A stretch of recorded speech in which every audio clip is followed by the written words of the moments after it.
I have a very deep love-hate relationship with Games Workshop. While some of our dislike for them might be a bit unreasonable, there were certainly a lot of issues that are legitimate. Mostly this came from the top of the Games Workshop pyramid. Our local store has been gone for a few years now, but in its day it was a great place. The staff were friendly, welcoming of gamers and especially kids. They never did a hard sell, and while their job was to move product, they never did so in a way that made me feel not appreciated for taking my business there. They were also a gateway, regardless of whether you were a mini wargamer or RPGer. Games Workshop was a gateway, and I met people who started there and went on to include RPGs or other mini wargames in their hobby. That directly happened from those individuals going to the GW store and meeting people. They were in malls, and before the nerd resurgence, Games Workshop was a very public front for nerd culture. Even 15 years ago, the harassment to people going there was very real. The mall actually had to do more security sweeps in that area because of it. But the staff and older customers were very protective of the young ones that went there, and they deserve a lot of credit for that. That feeling felt very different from the top. A few years back, they made sweeping changes to how they did their business. This was especially important to the non-Games Workshop stores, what products they could sell, how they could sell them, and how they could tell you what stock they had. It was a mess. Stores posted their dislike, including at least one open letter on YouTube from a well-known store. Now, I don't know where GW stands in the gaming hierarchy now. If we went back a few years, I would have said number 1. Maybe they still are, but they have certainly lost a lot of ground. The store close to me has been gone for a while. The next one over is also gone. When I met one of the old staffers from our local store, he said a lot had closed and he had left the company. Looking them up, it was true. So many were now closed.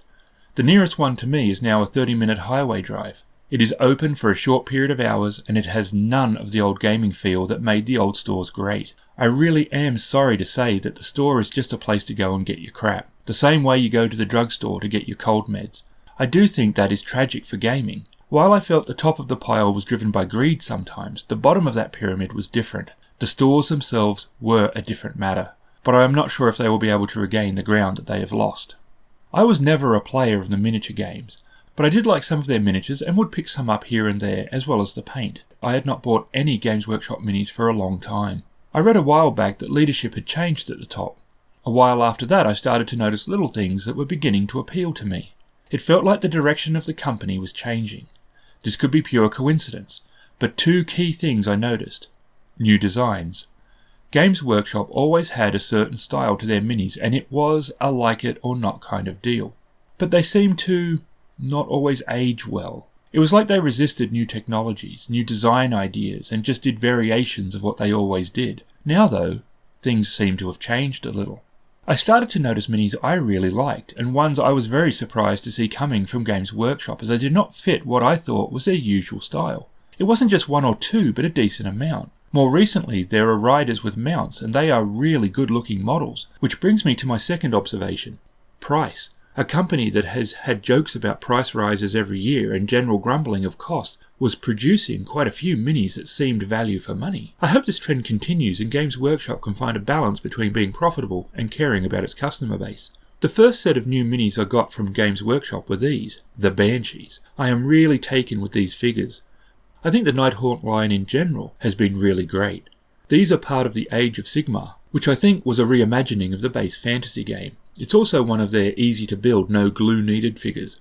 They come in a typical cardboard box. Within are a couple of sprues, and the figures come in a blue-green similar to one of the Nighthaunt colours. I thought this might have been to aid painting, but as most people will prime them, then the colour won't matter as much. The designs, brilliant.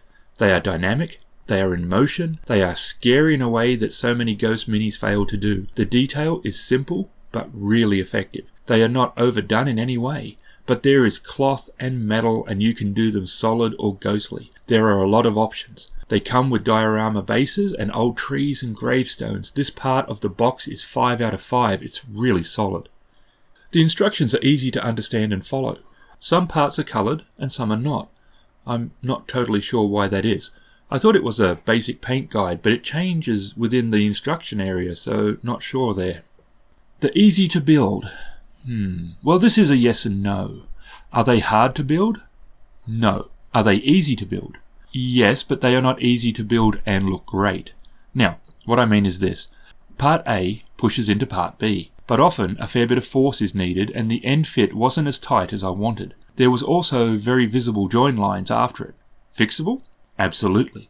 A mix of putty and sanding sorted it out, but I think with a bit of redesigning, the join lines could be made where cloth overlapped or wood connected with the ground in a different way. Kids probably won't care and will push them together and play. Fit is 3 out of 5, but I am looking at this from a painter's spyglass, so take that in mind.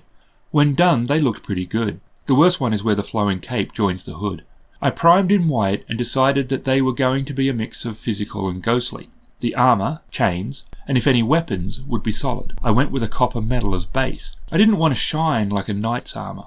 I decided to use Games Workshop's Nighthaunt colours for them. The two tones work pretty well. Takes a bit of practice to get a balance of where you want the shades and how bright or dark. I then dry brushed and added a couple of washes to dirty up the cloth.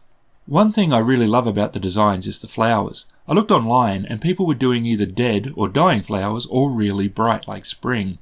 I decided to go with bright ones. I like the idea of those small splashes of colour amongst the ghostly forms. I was able to get these for around $20 for 4 minis. At $5 each, that is good value for money. I had a lot of fun doing these. I love the designs. If Games Workshop continues to release miniatures of this quality and at this pricing, then I will certainly buy a lot more of this range.